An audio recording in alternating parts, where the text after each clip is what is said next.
शंकर भगवान की जय हो।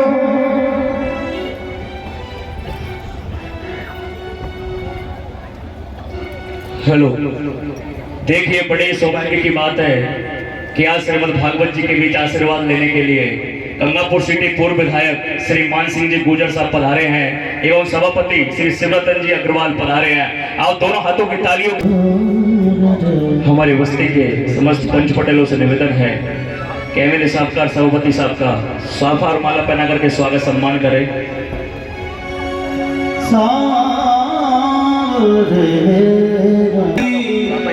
राधा के मन में बस गए कुंज बिहारी, राधा के मन में बस गए कुंज बिहारी, राधा के मन में बस गए कुंज बिहारी। बातों में कुंडल गल में गंगी और कानों में कुंडल गल में गंगी, माला लगे प्यारी, मन में बस गए कुंज बिहारी, राधा के मन में बस गए कुंज बिहारी।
बोलिए द्वारकाधीश भगवान की जय।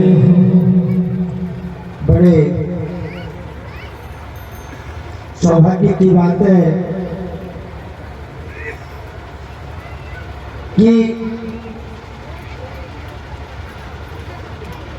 सम्माननीय भाई साहब श्रीमान मान सिंह जी पूर्व विधायक गंगापुर सिटी, जहाँ जहाँ धार्मिक आयोजन होते हैं वहाँ निश्चित रूप से ठाकुर जी का आशीर्वाद लेने के लिए और हर हमेश पधारते हैं और वहाँ जाकर के सारी प्रजाजन, ये तो हमारे गांव की सीमा करौली जिले में आती है, उस क्षेत्र से अलग है, लेकिन आत्मा का भाव प्रेम का बंधन और भागवत जी के प्रति इतनी श्रद्धा, इतनी आस्था सम्माननीय विधायक साहब एवं हमारे सम्माननीय सभापति महोदय, आप दोनों का भागवत जी की ओर से, मेरे यजमान परिवार की ओर से, पूरी बस्ती माता की तरफ से बहुत बहुत आभार, बहुत बहुत धन्यवाद। और भागवत जी की तरफ से व्यास शक्ति की ओर से बहुत बहुत आपके लिए साधुवाद।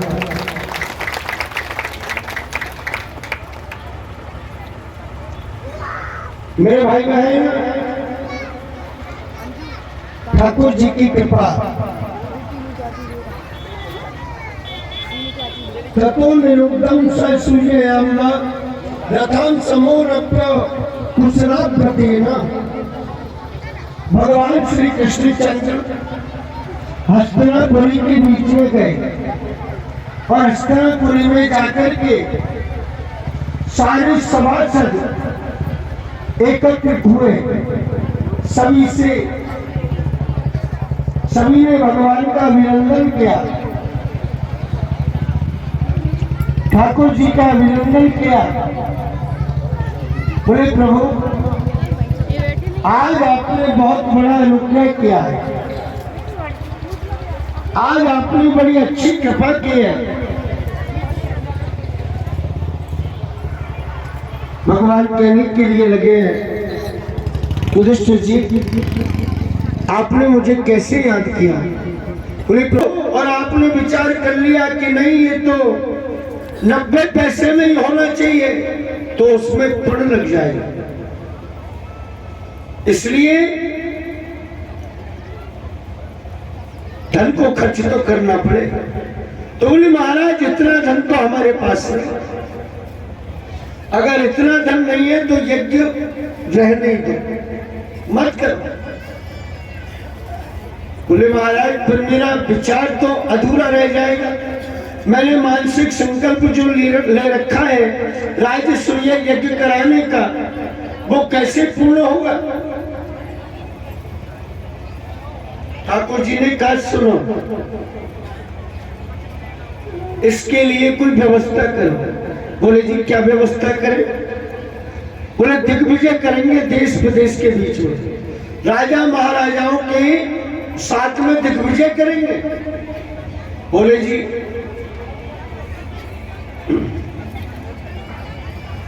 दिग्विजय राजा महाराजाओं के साथ में करोगे तो ये बताइए, मगध देश के राजा जरासंध ने 786 राजाओं को अपनी जेल खाने के बीच में बंद कर रखा है।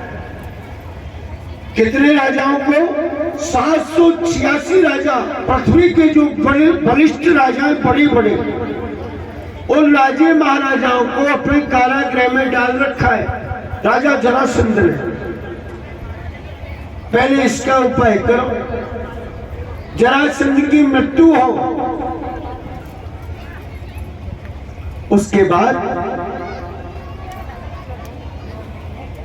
और दिग्विजय करना चाहिए। ठीक है महाराज। अब जरासंध की मृत्यु कैसे होगी? तो कहा, दृष्ट्वा कश्चन स्वप्ने श्याम कमल लोचना द्वीतवासा भ्रात कृष्णो भीमा अर्जुन समायुधि।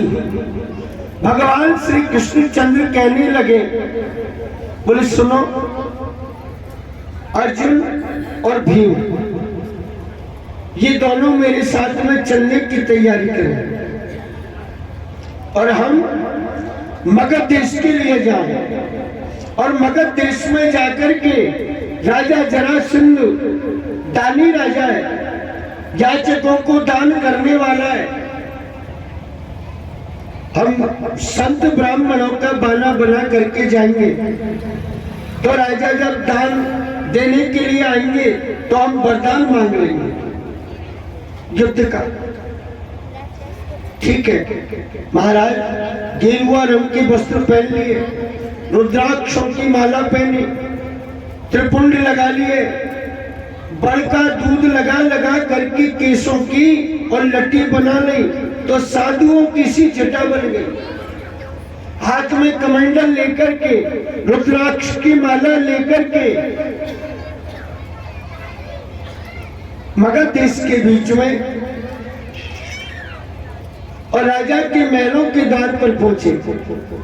मेरे भाई बहन, राजा जरासंध के महलों के द्वार पर एक ऐसा यंत्र लगा हुआ था कि अगर कोई कपट रूप धारण करके आए तो वो यंत्र बजने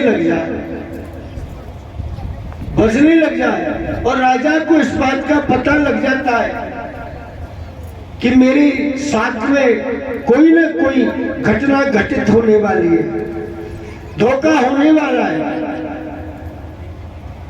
तो भगवान ने कहा कि द्वार से नहीं चल सकते। बोले महाराज फिर? बोले ऐसा करो, महलों के पीछे चलो। महलों के पीछे गए और महलों की तरफ से परकोटे के पास में पहुंचे। पीछे की तरफ भीम के शरीर में 10,000 हाथियों का बल था।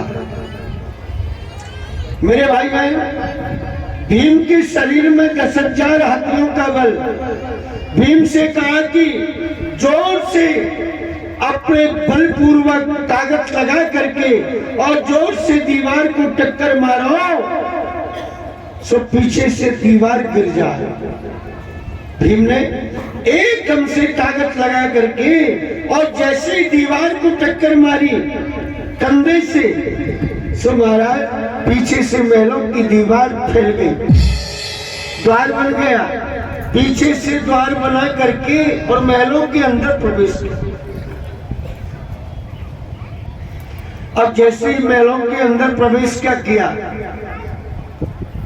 तो समझ लो संत ब्राह्मण लाइन लगा करके बैठे हुए थे याचक बनकर। जरासंध सभी को दान देते देते आ रहे, जो जिसने मांगा वही दे दिया, जिसकी जो इच्छा है ना वही प्रदान कर दिया। तीनों के तीनों संतों की कतार में बैठे भगवान श्री कृष्ण के पास में जरासंध आए। कहने के लिए लगे, महात्मन तुम्हें क्या चाहिए ये बताओ।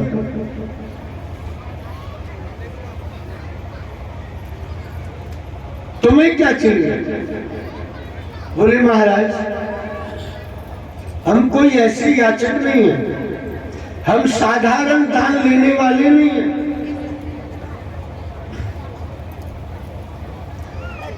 साधारण दान लेने वाले नहीं है। ने कहा राजन पहले हमें वचन दे। ठीक है, जैसे ही वचन दिए 1 2 3 वचन भर दिए। और जैसे ही वचन क्या भरे सोई भगवान खड़े होकर के कहने लगे, राजन ध्यान से सुनो, हम कोई संत नहीं है ना कोई ब्राह्मण है, हम एक क्षत्रिय। और क्षत्रियों के लिए काय का दान चाहिए? युद्ध का दान। अगर तुम दानी हो और हमें दान करना चाहते हो ना तो युद्ध का दान करो। राजा जरासंध पूछने लगे तुम कौन हो? बोले मैं द्वारकाधीश कृष्ण। था कि मार मार करके राजा जरासंध जोर जोर से हंसने के लिए लग गया।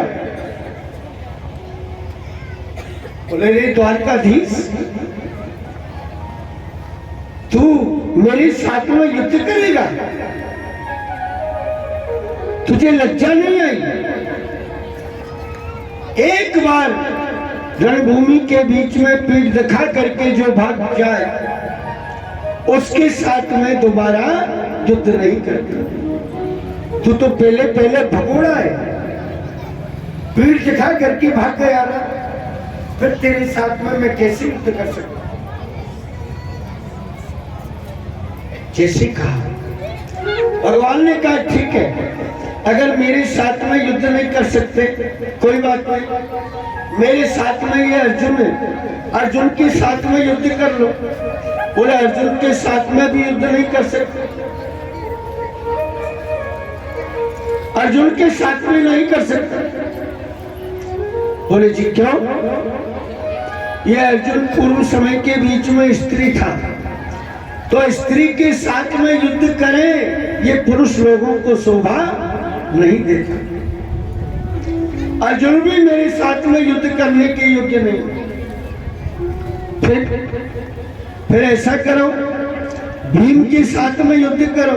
बोले हाँ, ये भीम मेरे साथ में युद्ध करने के योग्य है, भीम मेरे साथ में युद्ध जरूर कर सकता है।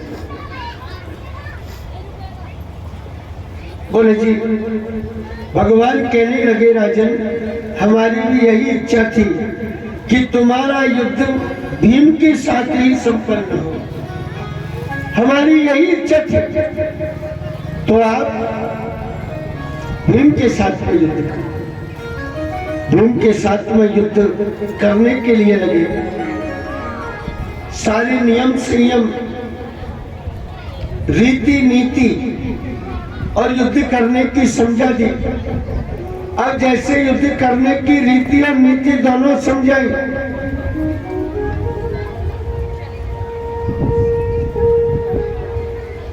उसी समय मेरे भाई बहन भीमसेन जरासंध के साथ में युद्ध करते हैं। कभी जरासंध भीम को गला मारे, कभी भीम जरासंध को गला मारे। महाराज कभी बाएं भुजा पर, बाएं कंधे पर, कभी दाएं कंधे पर, कभी सिर के नीचे पीठ पर, कभी कमर पर, जोर जोर से एक दूसरे के ऊपर और गदाओं से प्रहार होने के लिए लगा। जरासंध भीम को गदा मार रहे, भीम जरासंध को गदा मार रहे। युद्ध करते करते 27 दिन व्यतीत हो गए। भीम का सारा शरीर घायल हो गया, घाव पड़ गए शरीर के बीच में। रात्रि के बीच में चुपके से जगे और कन्हैया के कक्ष में पहुंचे। पहले बंधुओं धर्म नीति के युद्ध हुआ करते थे, धर्म नीति के युद्ध होते थे। आजकल धर्म और नीति समय ने सबको हटा दिया। आज के लोग मौके की तलाश में रहते हैं। कब मौका मिलेगा? जब भी मौका मिलेगा मैं इसे इस बात का जवाब अवश्य दूंगा। पहले के लोग ऐसे मौका नहीं देखते, आमने सामने चर्चा होती, आमने सामने बात होती। पहले सामने से बात किया करते थे, आज के लोग पीछे से बात करते हैं। भगवान श्री कृष्ण के पास में गए। दिन में युद्ध होते थे, रात्रि को सारे लोग एक ही जगह भोजन किया करते थे, एक ही जगह और सोया करते थे, बातचीत होती थी। अरे आजकल युद्ध करना तो दूर, अगर किसी से मामूली छोटा सा मनमुटाव भी हो गया ना तो बोलना चालना तो दूर, एक दूसरे की तरफ देखना भी पसंद नहीं करते। आना जाना बिल्कुल समाप्त। ऐसा समय आ गया। पहले नीति के युद्ध हुआ करते थे। रात्रि के बीच में भगवान के कक्ष में गए भीम, भगवान को जाकर के जगाया। बोले प्रभु थोड़े से जगह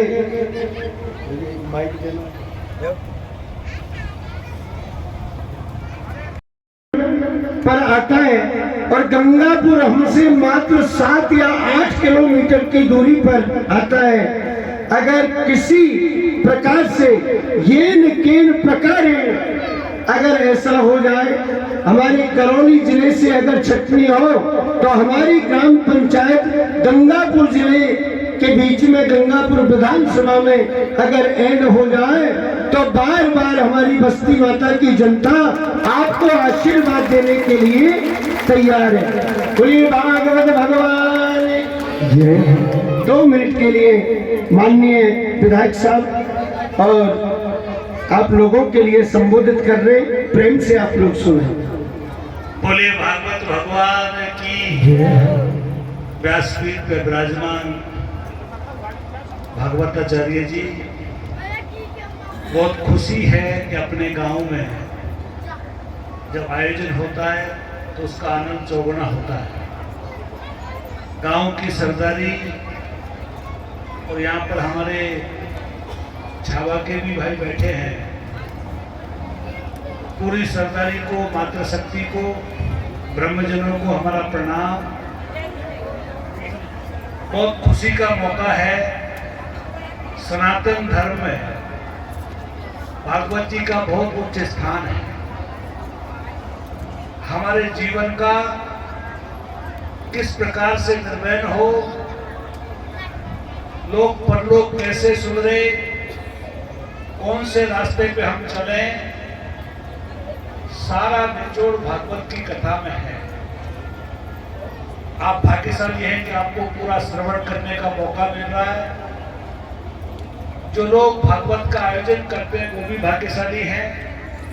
मैं यजमान पक्ष को भी धन्यवाद दूंगा, बस्ती के भाइयों को भी साधुवाद दूंगा, और पूरा निचोड़ जो जीवन में है वो एक ही है कि अच्छे रास्ते पे चले, बुराई से दूर रहें, माँ बहन का सम्मान करें, बुजुर्ग का सम्मान करें, बस्ती का सम्मान करें, अच्छे रास्ते पे चल करके अपना समाज का, कुल का, देश का नाम करें।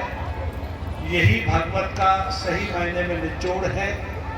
और जो हमारी धर्म पताका है वो सदा फैलती रहे, उसमें किसी प्रकार की कमी नहीं आए।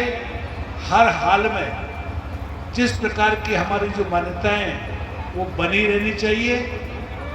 धीरे धीरे करके एक समय ऐसा आया था जब भारतवर्ष के अंदर हमारे धार्मिक स्थानों को, बड़े बड़े हमारे जो पीठ हैं, चाहे वो हमारा सोमनाथ हो, चाहे हमारा काशी हो, चाहे हमारा महाकाल हो, चाहे अयोध्या हो, बीच में उनको बड़ी भारी ऐसे लगा था। लेकिन आज वापस से काशी भव्य बन रहा है। भगवान राम का जहाँ स्थान हुआ था अयोध्या के अंदर भव्य मंदिर बन रहा है। महाकाल आज बहुत जिस प्रकार से कॉरिडोर बना है, निश्चित रूप से ये प्रभु की कृपा है कि आज देश की बागडोर जिन हाथों में है वो धर्म विधाता को बढ़ाने का काम कर रहे हैं। आप सबके चरणों में यही निवेदन है कि इस ओर हम चले, और जो महाराज जी ने जो आदेश दिया है, निश्चित रूप से 2036 में विधानसभाओं का सीमांकन होगा, अभी जिलों का निर्धारण होगा। घोषणा सरकार ने कर दी है, राजस्व का इसका बंटवारा किस प्रकार से हो, वो सारी चीजें होंगी। आप सब कृपा करें, आप सबका आशीर्वाद रहे। आप सबकी कृपा से, भागवत जी की कृपा से आशीर्वाद मिला, विधानसभा में पहुंचने का मौका मिला, तो निश्चित रूप से आपकी बस्ती के लिए सोचेंगे, प्रयास करेंगे।